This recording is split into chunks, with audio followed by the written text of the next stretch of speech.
ஏன் ராக்கெட் ராஜா ஏன் வந்து பின்னாடி வர முடியல அப்படின்னா, நீங்கள் 16, 18, 32 சம்பவங்களை கடந்துறீங்க.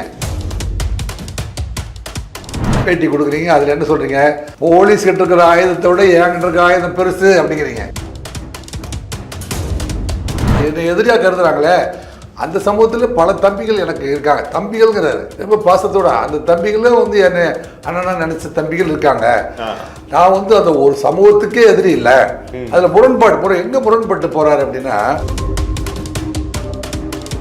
அவனுக்கும் ஏற்பட்ட சண்டை, தனிப்பட்ட விரோதம். அதை தீர்த்து வைப்பதற்கு 1000 படிகள் இருக்குது. இப்போ நீங்கள் சொல்றீங்களா, அருண் அவர்கள் வந்து சென்னைக்குள்ள காலை எடுத்து வச்ச உடனே ஸ்டேட் விட்டு எல்லாரும் ஏன் ஓடுறீங்க? இவ்வளவு நீதிமன்றங்கள் வந்து இருக்கிறது உங்க பிரச்சனையை தீர்த்து வைக்க தானே. இதுல எந்த விதமான சட்ட ரீதியான அணுகுமுறைக்குள்ளேயும் நீங்க நுழைய விரும்பாம, நீங்க வந்து தடி எடுத்தவன் தண்டக்காரன் அப்படின்னு நினைச்சிட்டு நீங்க உள்ள போனதுனால இப்ப கத்தி எடுத்தவனுக்கு கத்தியிலே சாவணும். சென்னையில் மட்டும் 4000 ரவுடிங்க. தமிழ்நாட்டில் மொத்தம் 26,000 ரவுடி. 26,000 + 4,000 மொத்தம் வந்து 30,000 ரவுடிகள் இருக்காங்க.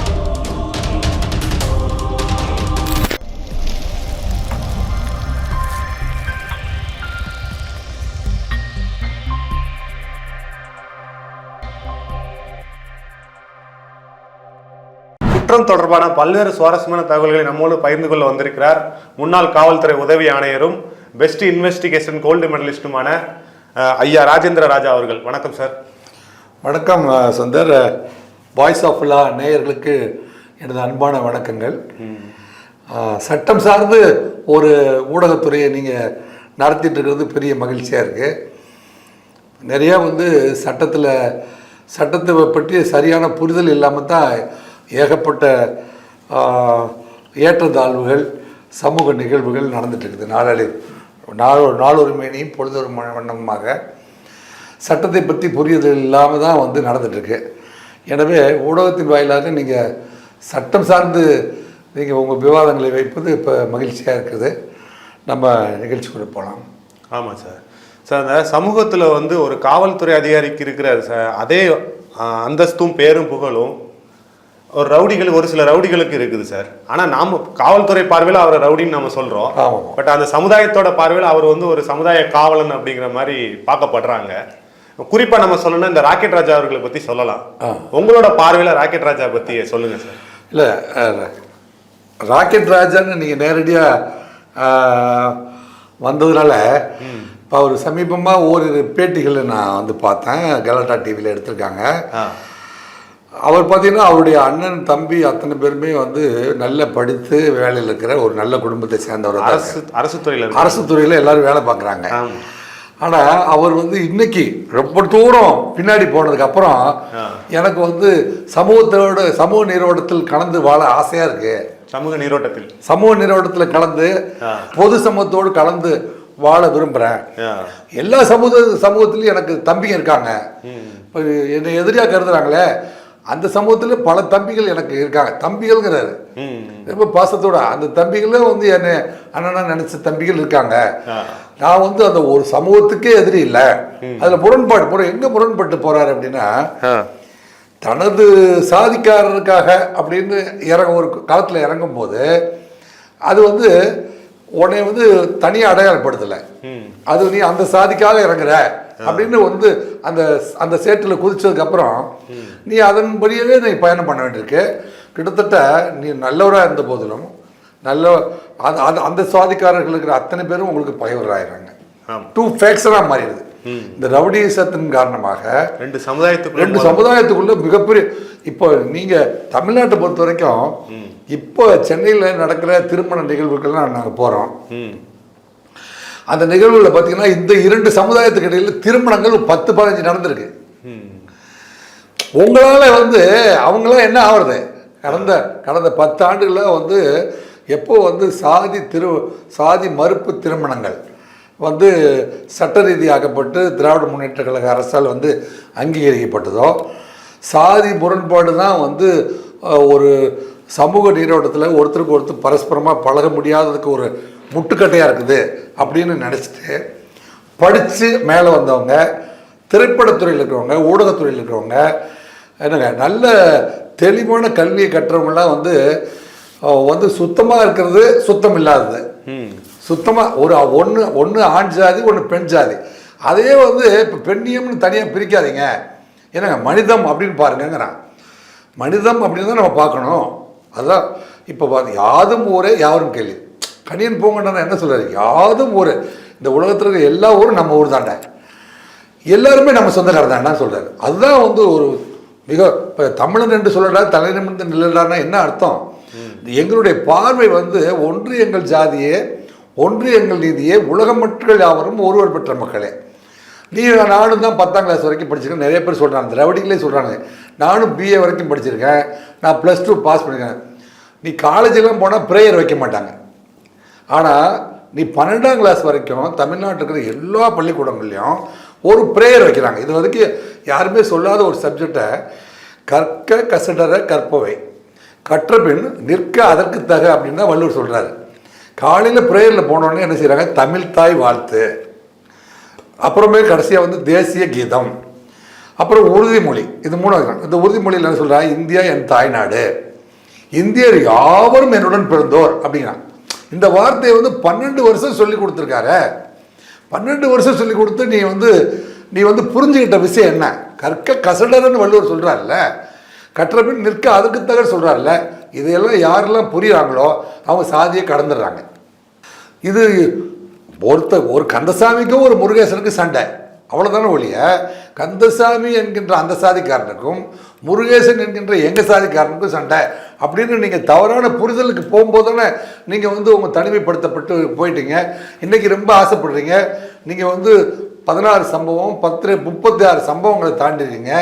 அவசரப்பட்டு நீங்கள் இதே ஊடகத்தில் இன்றைக்கி எனக்கு திருந்தி வாழ ஆசைப்படுறேன், இந்த சமூக நீளத்தில் சொந்த பந்தமெல்லாம் எல்லா ஜாதி குழக்காரங்களோடும் குடும்பத்தோடவும் நண்பர்களோடவும் கலந்து வாழணும்னு நான் விரும்புகிறேன்னா என்னால் முடியாது. நீங்களே சொல்கிறீங்க ஏன் முடியாது? நான் வந்து அந்த வெகு தூரம் போயிட்டேன் அப்படி. இப்போ அவருடைய நிலைப்பாடு, நீங்கள் ஒரு வழியாக நீங்கள் கற்ற கல்வியை வந்து ஒழுங்காக புரிஞ்சுக்கிட்டு இல்லைங்க, அவனுக்கும் ஏற்பட்ட சண்டை, தனிப்பட்ட விரோதம், அதை தீர்த்து வைப்பதற்கு 1000 படிகள் இருக்குது. இப்போ நீங்கள் சொல்கிறீங்களா, நீங்கள் சட்டம் சார்ந்த துறை, சட்டம் சார்ந்த துறையில் ஊர் பஞ்சாயத்து இருக்குது, கிராம பஞ்சாயத்து இருக்குது. கிராம பஞ்சாயத்தில் உங்களால் தீர்த்துக்க முடியல அப்படின்னு சொன்னால் ஊரில் இருக்கிற பெரிய மனுஷங்க அப்படின்னு இன்னும் சில பேர் இருக்காங்க. அதையும் முடியும்னா காவல்துறை இருக்குது. காவல்துறை தான் இப்போ வந்து மிகப்பெரிய ஹீரோவாக. இப்போ நீங்கள் வேட்டையின் படத்தில் காவல்துறையை ஏன் இவ்வளோ பெரிய ஹீரோவாக காட்ட வேண்டியிருக்கு? சாமி படத்தில் ஏன் வந்து காவல்துறை அவ்வளோ பெருசாக தூக்கி நிறுத்த வேண்டியிருக்கு? காக்காவில் ஏன் வந்து அந்த டைரக்டர்லாம் உள்வாங்கினது என்னென்னா, இந்த நாட்டை பாதுகாக்கிறதுக்கு ஒரு சட்டம்னு ஒன்று இருக்குது, அந்த சட்டத்தை அமல்படுத்துறதுக்கு காவல்துறைன்னு இருக்குது, அந்த காவல்துறை கொண்டு போய் நீதித்துறைன்னு ஒன்று இருக்குது. இப்போ இவ்வளோ நீதிமன்றங்கள், மாவட்ட நீதிமன்றங்கள், எனக்கு குற்றவியல் நீதிமன்றங்கள், சிவில் நீதிமன்றங்கள், NDPS கோர்ட்டு, ஃபேமிலி கோர்ட்டு, இவ்வளோ நீதிமன்றங்கள் வந்து இருக்கிறது உங்கள் பிரச்சனையை தீர்த்து வைக்க தானே. இதில் எந்த விதமான சட்ட ரீதியான அணுகுமுறைக்குள்ளேயும் நீங்கள் நுழைய விரும்பாமல் நீங்கள் வந்து தடி எடுத்தவன் தண்டக்காரன் அப்படின்னு நினச்சிட்டு நீங்கள் உள்ளே போனதுனால இப்போ கத்தி எடுத்தவனுக்கு கத்தியிலே சாவுன்னு முடியுது. ஆக நீங்கள் ஏன் பின்னாடி ஏன் ராக்கெட் ராஜா ஏன் வந்து பின்னாடி வர முடியல அப்படின்னா, நீங்கள் 16, 18, 32 சம்பவங்களை கடந்துடுறீங்க. நீங்கள் வந்து ஒரு 6 மாதத்துக்கு முன்னாடி அல்லது ஒரு 2 வருஷத்துக்கு முன்னாடி ஒரு பேட்டி கொடுக்குறீங்க. அதில் என்ன சொல்கிறீங்க? போலீஸ் கிட்ட இருக்கிற ஆயுதத்தை விட என்கிட்ட இருக்கிற ஆயுதம் பெருசு அப்படிங்கிறீங்க. உங்களை நீங்களே பெருசு ஆக்கிக்கிறீங்க. என்னங்க, ஒரு சொல் வெல்லும் ஒரு சொல் கொல்லும்னு. நீங்கள் வந்து உங்களை வந்து மவுண்ட் ரோட்டில் பக்கத்தில் ஒரு இடத்துல வந்து கைது செய்யும்போது அங்கே பல்வேறு ஆயுதங்களை நீங்கள் வந்து வச்சுட்டு பயணம் பண்ணுறீங்க.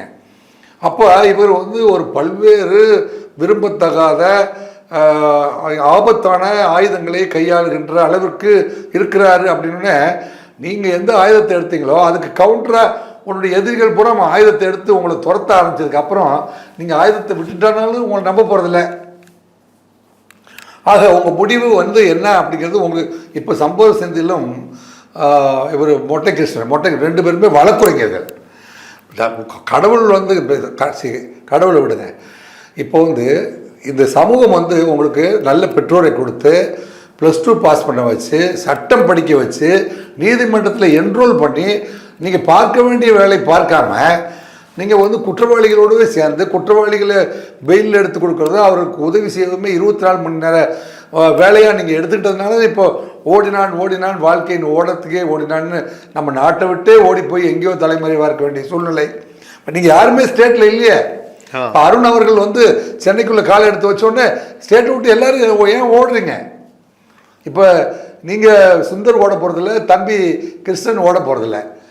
அந்த யாரெல்லாம் வந்து வெடிகுண்டு பக்கத்துலேயும் கள்ளத்துப்பாக்கி பக்கத்துலேயும் யாரெல்லாம் வந்து கத்தி பக்கத்துலேயும் பிறந்தநாளுக்கு வந்து பட்டா கத்தி வச்சு கேக் வெட்டினீங்களோ நீங்கள் தானே ஓடிட்டுருக்கீங்க. இப்போ கால் கட்டு போடுறாங்க, பாத்ரூமில் வலிக்கி விடுறாங்க. சாதாரண மக்கள் ஒரு வாத்தியாரோ அல்லது ஸ்கூல் டீச்சரோ போய் வலிக்கி விழலையே. வலிக்கி விழுந்தவங்க அத்தனை பேருமே வந்து சட்டத்தை மீறியவர்கள் அல்லது சமூக நிறுவனத்தை விட்டு ஒதுங்கி வாழ்ந்தவர்கள் அல்லது சமூக நிறுவனத்துக்கு எதிராக வந்து பயணம் பண்ணவங்க தானே. இப்போ ஆல்வேஸ் கீப் லெஃப்ட்னு போட்டிருக்குது சுந்தர், ரோட்டில் ஆல்வேஸ் கீப் லெஃப்ட்னு போட்டிருக்கு. நீங்கள் வந்து ரைட்டில் ஏறினா விபத்து நடந்துடும்ல. நீங்கள் ஏதாவது ஒரு ரோடு எடுத்துக்கங்க. இப்போ நீங்கள் மவுண்ட் ரோடு எடுத்துக்கங்க அல்லது இங்கேருந்து திருச்சி ரோடு எடுத்துக்கங்க. கீப் லெஃப்ட்னு வந்து ஒரு போர்டு போட்டிருக்குங்க. நீங்கள் அந்த லெஃப்ட்டில் போனால் நீங்கள் ஊர் போய் சேருவீங்க. ரைட்டில் ஏறினா விபத்தாகி நடுவில் விழுந்துருவீங்கள. இதுதான் வாழ்க்கைக்கும் பொருந்தும். ஆக அவரெல்லாம் வந்து என்ன செய்யலாம், பொது மன்னிப்பு கோரி வந்து பொது மன்னிப்பு. இப்போ நீங்கள் ஏன் ஸ்டேட்டை விட்டு இத்தனை பேர் ஓடுறீங்க? நீங்கள் பொது மன்னிப்பு கேரி உங்களுக்கான வழக்குக்கு இருக்கிற வாரண்டில் நீங்கள் வந்து ஆஜராகி அட்லீஸ்ட் கொடுக்கப்படுகிற மினிமம் தண்டனைகளுக்கு உட்படுத்தி கொண்டு நான் இப்போ இந்த தண்டனைக்கு அப்புறம் நான் மாறிட்டேன் அப்படின்னு சொன்னால் உங்களுக்கும் வழி. வர்றவங்களாம் வந்து அவன் ரவுடின்னு சொல்லுறேன். அதே போல் நம்மளும் சொல்ல விரும்பலை. எல்லாத்துக்குமே ஒரு வழி இருக்குது. என்ன வாழ்க்கையை வந்து மாற்றிக்கொள்வதற்கான வழிமுறை இருக்குது. நீங்கள் வந்து இப்போ வெள்ளைக்கொடி இப்போ ஒரு நாட்டுக்கும் இன்னொரு நாட்டுக்கும் சண்டை நினச்சின்னா வெள்ளைக்கொடியை வந்து வெள்ளைக்கொடியை ஆட்டினா சமாதானம்னு சொல்கிறாங்க. இப்போ நேரு வந்து சமாதான புறாவை பறக்க விட்டார். அப்போ என்ன அர்த்தம்? நீங்கள் வந்து சட்ட ரீதியாக கொடுக்கப்படுற சம்மனுக்கும் வாரண்டுக்கும் நீங்கள் ஆஜராகி அதை எதிர்கொண்டு அட்லீஸ்ட் ஒரு மினிமம் பனிஷ்மெண்ட்டை ஏற்றுக்கொண்டு நான் வந்து அந்த காலகட்டத்தில் நான் மனம் மாறிட்டேன். அப்படி தானே சேரா என்கின்ற ராஜேந்திரன் மனம் மாறி போய் மதுரையில் குடியிருக்கானோ இல்லையா? சேராவுடைய பயணம் வந்து ஒரு 15 ஆண்டுகள் வந்து கடுமையான பயணம். அவங்க சுற்றி இருக்கிற சொந்த பந்தம்லாம் இழக்கிறான். இழந்தது போதும்னு கடைசியாக முடிவு எடுத்து இப்போ சேரா என்கிறவன் வந்து இப்போ வடசென்னையிலேருந்து போய் மதுரையில் வேறு தொழிலுக்கு தன்னை மாற்றிக்கொண்டு சாதாரண வாழ்க்கையை ஏற்றுக்கொண்டான். அவன் வந்து அதில் வந்து ஒரு வெற்றியாளர் அல்லது மாற்றுப்பாதையை தேர்ந்தெடுத்து அதில் வெற்றி கண்டவன் என்று நம்மளால் சொல்ல முடியும். அது போன்ற பாதையை தேர்ந்தெடுப்பானால் தன்னைத்தானே வந்து சுய பரிசோதனை செய்து கொண்டு தனக்கு எதிராக போடப்பட்ட வழக்குகளில் வந்து சரண்டராகி ஆஜராகிட்டு குறைந்தபட்ச தண்டனை கொடுங்கள், நான் மனம் திருந்துகிறேன் என்று சொன்னார். இப்போ வந்து நீங்கள் பார்த்தீங்கன்னா 10 வருஷம் வந்து ஆயுள் தண்டனை கொடுக்குறாங்க, புழல் ஜெயிலில் போய் அடைக்கிறாங்க. யாருமே 10 வருஷம் இருக்கிறதில்ல. 7 வருஷம் ஆனோடனே வந்து அண்ணா பிறந்த நாள், காந்தி பிறந்த நாள், நன்னடத்தை, ஒழுக்க நெறி இவையெல்லாம் கற்றுக்கிட்டாரு, ஒரு டிகிரி பாஸ் பண்ணார் ஜெயிலில் இருந்த அப்படின்றதுக்கப்புறம் 6 வருஷத்துலேயே அவங்களெல்லாம் விடுதலை பண்ணுறாங்க. அந்த மாதிரியான மனமாற்ற சூழ்நிலைக்கு வந்துட்டா இப்போ நமக்கு என்னென்னா நமது கவலையெல்லாம் என்னென்னா சென்னையில் மட்டும் 4000 ரவுடிங்க. சென்னையில் மட்டும் 4000 ரவுடிகள் இருக்காங்க. தமிழ்நாட்டில் மொத்தம் 26,000 ரவுடி. 26,000 + 4,000 மொத்தம் வந்து 30,000 ரவுடிகள் இருக்காங்க. இதில் வந்து A+ வந்து அதில் 10% A+. சமூகத்துக்கு எவ்வளோ பெரிய ஆபத்து. ஏன்னா நீ இப்போ வந்து கற்க கசடர கற்பவை கற்றவன் நிற்க அதற்குத்தாக கற்கை நன்றே பிச்சை போகணும் கற்கை நன்றே. நானெல்லாம் வந்து காவல் நிலையத்தில்ங்க இப்போ நான் வந்து 1000கணக்கான பேர் கைது பண்ணியிருக்கேன். கைது பண்ணி புழல் ஜெயிலுக்கு அல்லது மத்திய சிறைக்கு, திருச்சி சிறைச்சாலைக்கெல்லாம் நான் அனுப்புகிற போது அவங்க உறவினர்கள் வந்து சாப்பாடு கொடுக்குறதுக்கோ பார்வையிட வருவாங்க. அப்போ அந்த திருடன் என்ன சொல்லிட்டு வண்டி ஏறான்னா, பாப்பாவை ஸ்கூலுக்கு அனுப்பிடு மறக்காமல். நீங்கள் இந்த கோர்ட்டில் கொண்டு போய் ஆஜர்படுத்தும் போது பார்த்தீங்கன்னா பஸ்ஸில் உட்காந்துருப்பான். இந்த சொந்தக்காரங்க வந்து பிரியாணி அல்லது சாப்பாடு வாங்கி கொடுப்பாங்க. அப்போ நாங்களாம் எஸ்கார்டு போயிட்டு அங்கேருந்து கவனிக்கும் போது எங்கள் காதில் என்ன, பாப்பாவை ஸ்கூலுக்கு அனுப்பிடு, பாப்பாவை ஸ்கூல், இப்போ தம்பி நல்லா ஸ்கூலுக்கு போகிறானா, அப்போ எல்லாருமே வந்து ஸ்கூலுக்கு போனால் நம்ம குடும்பம் ஒழுக்கமாக வந்துடும் அப்படிங்கிறத மிகப்பெரிய லெவலில் உள்வாங்கினது தான் தமிழகம். அதனால தான் உள்வாங்கினதுனால தான் இன்றைக்கி தமிழகம் வந்து அண்டர் டெவலப்லேருந்து டெவலப்பிங்கில் ஆகி இன்றைக்கி தமிழகத்தில் இருக்கிற இந்திய மேப்பில் முதன்மை மாநிலமாக வந்து பயணம் செய்கிறதுக்கு வந்து முயற்சி எடுத்துக்கொண்டிருக்கிறது.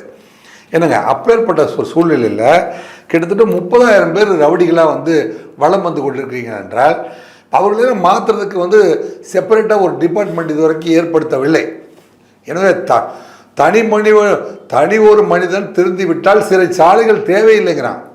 ஸோ தனி மனித ஒழுக்கம், தனி மனிதன் மனம் திருந்துவதற்கு என்னென்ன வாய்ப்புகள் அப்படிங்கிறத வந்து ஊடகத்துறையின் வாரமாக இப்போ வந்து இது போன்ற நீங்கள் குறிப்பிட்ட ரவுடி மட்டுமல்லாமல் இந்த 30,000 ரவுடிகளுக்கும் நம்ம சொல்கிற தகவல் என்னன்னா, என்னங்க, ஒழுக்கம் விழுப்பம் தரலான் ஒழுக்கம் உயிரினும் ஓம்பப்படும் சொல்கிறாங்க. என்னங்க, ஒழுக்கத்தோடு வாழ்ந்து முடிக்கிற வாழ்வு தான் வந்து மனித பண்பில் சிறந்த பண்பு. என்னங்க, இதில் வந்து நீங்கள் வந்து ஒழுக்கம் தவறி யாருக்கோ எதிரியா அல்லது யாரையோ பழித்திருப்பதனால கடைசியில் வாழ்நாள் முழுவதும் நிம்மதியற்ற ஓட்டம் ஓட்டம் ஓட்டம், பயம், என்ன பதுங்குதல், பயம், ஒரு குற்றத்தை மறைப்பதற்கு இன்னொரு குற்றம், இன்னொரு குற்றத்தை மறைப்பதற்கு இன்னொரு குற்றம். இப்போ உங்களை பார்த்து என்ன செய்கிறான், வருங்கால இளைஞர்களில் கொஞ்சம் சுறுசுறுப்பாக இருக்கிற இளைஞர்கள்லாம் என்ன செய்கிறான், நம்மளும் ஒரு டான் ஆகிட்டோம்னா நம்மளை பார்த்து நிறைய பேர் பயப்படுவாங்க, நம்ம ஒரு 2 சம்பவம் பண்ணி பார்க்கலாமே, அவர் ராக்கெட் ராஜாவை மதிக்கிற மாதிரி நம்மளை மதிக்க மாட்டாங்களா, இந்த மொட்டை கிருஷ்ணனை மதிக்கிற மாதிரி, ஹரிஹரனை மதிக்கிற மாதிரி, அருளை மதிக்கிற மாதிரி, திருவங்கடத்தை மதிக்கிற மாதிரி நம்மளை மதிக்க மாட்டாங்களா அப்படின்லாம் வந்து சில பேர் ஆசைப்படுறான். அதனால் உங்களால் சமூகம் சேர்ந்து பொல்யூட் ஆகிட்டு இருக்குது. அதனால் மனம் திருந்துங்கள்னு சொல்கிறான். எனவே யாராவது மனம் திருந்தணும்னு நினைக்கிங்களா, உங்களுக்கு எதிராக போடப்பட்டிருக்கிற உங்கள் மேலே C+ போட்டிருக்காங்க, அல்லது B போட்டிருக்காங்க, A போட்டிருக்காங்க, A+ போட்டிருக்காங்க, உங்கள் மேலே எத்தனை வழக்குகள் இருக்குது, அந்த வழக்குகள்லேருந்து திரும்பி வர்றதுக்கு என்ன வழி அப்படின்னு உட்காந்து ஒரு 10 நிமிஷம் யோசிச்சிங்கன்னா, அல்லது யோசனையில் உங்களுக்கு முடிவே தெரியல அப்படின்னா, தயவு செஞ்சு உங்கள் மீது போடப்பட்ட வழக்குகளுக்கு வந்து சாட்சிகளை மிரட்டாமல் ஏதாவது ஒரு வழக்கில் தானாக முன் வந்து ஒத்துக்கொண்டு உள்ளே போய் உட்காந்து 1 வருஷமாக 2 வருஷமாக யோசனை பண்ணுங்கள். திரும்பி வரும்போது மனம் திருந்தி வாருங்க. என்னங்க, அப்போ இயேசுநாதர் உடைய கொள்கைப்படி சொல்லி இந்து மத கொள்கை எல்லாமே சொன்னால், எப்போது மனம் திறந்து உனது பாவங்களை 2 கைகோரம்புக்கு அறிக்கை செய்கிறாயோ அப்போதே வந்து இறை சக்தி உன்னிடம் வந்துவிடும். எனக்கு எல்லாம் வல்ல பரம்பொருள்னு ஒன்று இருக்குது, அல்லது இயற்கை சக்தின்னு ஒன்று இருக்குமானால் நீ மனம் திறந்து உன் பாவங்களை வந்து உணர்கிற போதே இறை சக்தி உங்களுக்குள்ளே வந்துருங்கிறான். இதுதான் வந்து வாழ்வியல், வடிவமைக்கப்பட்ட வாழ்வியல். வடிவமைக்கப்பட்ட வாழ்வியலே புரிஞ்சுக்காம நீ மனிதனா அரிது மானிடராய் பிறத்தல் அரிது, அதினும் அரிது கூழ் குருடு செவிடின்றி பிறத்தல்ங்கிறான். அப்படி ஒரு அரிய பகைவன் 7 ஜென்மத்தில் வந்து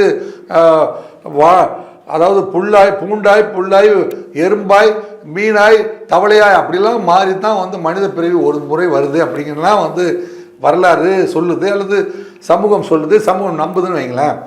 இப்பேற்பட்ட ஒரு அரிய மனித பிறவியில் நம்ம வந்து தவறான ஒரு வாழ்க்கையை வாழ்ந்து நம்ம அந்த பிறந்து பெயர் வைத்த அந்த உருவத்திற்கு அல்லது அந்த அந்த அந்த பெயருக்கு ஒரு பழிச்சொல்லை வாங்கிட்டு செத்து போனதுனால நீங்கள் என்ன மிச்சம் கொண்டு போகிறீங்க, எதை மீதி எடுத்து செல்ல போகிறீர்கள் அப்படிங்கிறத வந்து உணர்ந்து கொண்டு, என்னங்க, இந்த ரவுடிகள் அத்தனை பேரும் இப்போ உங்களை இப்போ போலீஸ் ஸ்டேஷன் வைக்கிது, யாரெல்லாம் பாதிக்கப்படுறாங்களோ அவங்களாம் போய் பொறியிட்டா அவங்களுக்கு நீதி வழங்குறாங்க.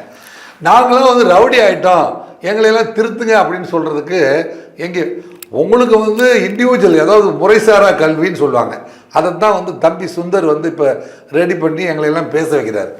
சார், இந்த மாதிரியான ரவுடிகள்லாம் திரும்பி வர்றதுக்கு என்ன சார் வழி அப்படின்னு கேட்குறாரு. நாங்கள் வந்து உங்களுக்காக தான் இதை வந்து யோசித்து இந்த டாப்பிக்லேயே வந்து பேசுகிறோம். தயவு செஞ்சு நீங்களாம் என்ன செய்யுங்கன்னா, உங்கள் மீது போடப்பட்ட ஏதாவது ஒரு வழக்கை வந்து ஒத்துக்கொண்டு உள்ளே போய் நல்லா சிந்திச்சு, ஏதோ இப்போ பட்டம் படிப்பதற்கான வாய்ப்பு இல்லை சார், எங்கள் அப்பா படிக்க வைக்கல, எங்கள் அப்பா வந்து அப்போவே படிக்க வச்சு, இப்போ படிக்க வைக்கிறேன்ப்பா, இப்போ தான் வந்து உங்களுக்கு வந்து தையல் கலை கற்றுக் கொடுக்குறாங்க, சமையல் கலை கற்றுக் கொடுக்குறாங்க, தச்சு வேலை கற்றுக் கொடுக்குறாங்க ஜெயிலில். அது இல்லைன்னா பட்டப்படிப்பு படிக்கலாம், நீங்கள் அங்கே உள்ளே போயிட்டு வக்கீலாக திரும்பி வரலாம், உள்ளே போயிட்டு என்ஜினியராக திரும்பி வரலாம், உள்ளே போயிட்டு தமிழ் அறிஞர்களாக திரும்பி வரலாம். இப்போ ஜவஹர்லால் நேரு, மகாத்மா காந்தி, காமராஜ் போன்றவங்களாம் சிறை பறவைகளாக இருந்திருக்காங்க. சிறையில் போய் தான் வந்து அவங்க தங்களை ஆயப்படுத்தப்படுத்தி மிகப்பெரிய தலைவர்களாக வந்து சேர்ந்தாங்க. நீங்கள் சிறைச்சாலைக்கு போய் அதை வந்து அந்த பயனுள்ள அந்த நேரத்தை பயனுள்ள நேரமாக மாற்றிட்டு அதை வந்து நற்சிந்தனைகளை வளர்ப்பதற்கும் நல்ல கருத்துக்களை பதிவு செய்கிறதுக்கும் வந்து நீங்கள் வந்து முன் வருவீர்களானால் சிறைத்துறையை நாங்கள் வேண்டி நீங்கள்லாம் வந்து இவங்களுக்கெல்லாம் வந்து நாங்கள் திரும்பி சொல்லிட்டு தான் இருக்கோம் சிறைத்துறையில் தயவு செஞ்சு இந்த மாதிரியான கிரிமினல்ஸ்லாம் மனமாற்றம் ஏற்படுற அளவுக்கு அடிப்படை சிந்தனை மாறுகின்ற அளவுக்கு அவங்களுக்கு பயிற்சி அளிக்கணும் அப்படின்னு வந்து நம்ம சொல்லிகிட்ருக்கோம். அந்த படிக்கு இவங்கெல்லாம் வந்து மனநிலையை மாற்றி கொண்டார்கள் என்றால் கிட்டத்தட்ட இந்த 30,000 பேர்கிட்ட இருந்து இந்த தமிழ்நாட்டை காப்பாற்ற முடியும்னு நினைக்கிறேன் சுந்தர். ஓகே, நன்றி, வணக்கம் சார். தேங்க்யூ.